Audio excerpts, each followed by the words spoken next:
Today on CCX News, looming votes, the fast approaching milestone for the light rail line planned through the northwest suburbs. Later this year, cities along the route will vote on whether to give municipal consent for the light rail. Yet, at least one local official isn't happy with how the process has played out so far.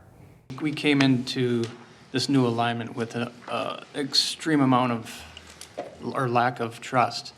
And through this process of the last year and a half, or however long it's been since we've got the new alignment, or towards that, the trust hasn't been restored. A lot of things we've asked for have been ignored. That was Crystal Mayor Jim Adams speaking to Hennepin County Commissioner Jeff Lundy at this past week's council meeting. Adams accuses the Light Rail Project Office of not being forthcoming with information. In his mind, Crystal would be served just fine with enhanced bus service. We have a highway. We can put a bus on it. It doesn't have to be BRT. It doesn't have to be light rail. It just needs to be transit. And that can be done with a bus and a driver. We don't need to designate a lane. Traffic is flowing. You know, are we going to get serious about transit or not? The municipal consent votes are expected to take place between August and October. You might credit the rally sausage for the Minnesota Twins' recent turnaround, but perhaps a local state senator had something to do with it. After Senator Ann Rest lamented the team's lack of hitting, the team went on to win 12 straight. Shannon Slatton has more on that and what happens next to the sales tax that funded the now paid-off Target Field.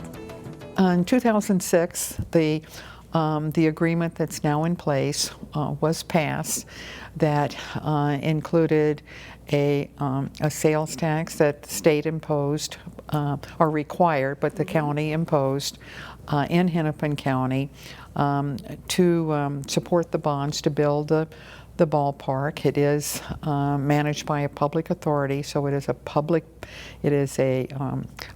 project. It is not owned by the Twins. It's owned by the ballpark authority, and it built the stadium, the ballpark, and also funded some youth sports activities in the county, as well as supporting the Hennepin County Library system, particularly making sure that we increase the number of hours that the library is open, so it gives much more flexible access to library patrons in the metropolitan area. And the bonds that tax supported have been very successful, and so we can defease them early, and so we have the opportunity to repurpose those funds for as the bonds are paid off in a couple of years, and we want to be thoughtful in the planning of that. And I'm the chief author of that bill to renew that agreement. I think, making some improvements in it, paying very careful attention to the projects that Hennepin County is proposing, most of them having to do with health care. And I'm hoping that we can be successful with that as well this session. And lots going on. I'll ask you at the end, how are the Twins going to do this year? Well, they have to get hotter bats. Okay. But I think that's coming. They've got a great team. Okay. Young ball players that are enthusiastic and love playing in here in Minnesota for just a great ball club. Sure, that was a bonus question. Thank you for being here, Twins fan and New Hope Senator Ann Rest. Thank you so much.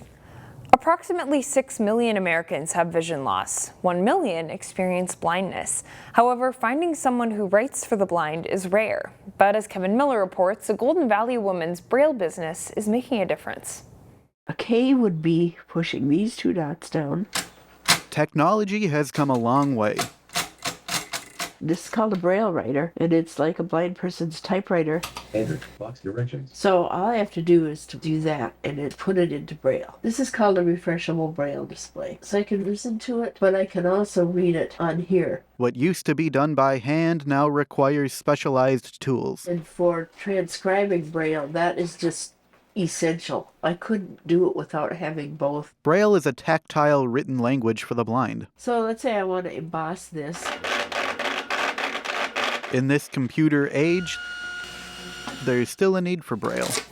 Maureen Pranghofer knows this well. It says combined cinnamon, flour, milk. A series of injuries meant Braille would be a lasting part of her life. One accident in 1993, and I became totally blind in 4 days. She now runs a Braille transcription business called Braille It out of her Golden Valley home. Before COVID, there was like 118 transcribers, and I think now it's down to 48. And she's one of only a handful in the nation. I don't know of anybody else that's doing it in Minnesota out of their home. She transcribes almost anything into Braille. I love it. It's like I open my inbox and I get a request and I never know what it's going to be. This is the one for the art museum. It's time-consuming work, It's very detailed and there's lots of rules. but it's essential for those that need it. The Braille readers that are out there really want everything in Braille. There is a pretty high demand for it. In Golden Valley, Kevin Miller, CCX News.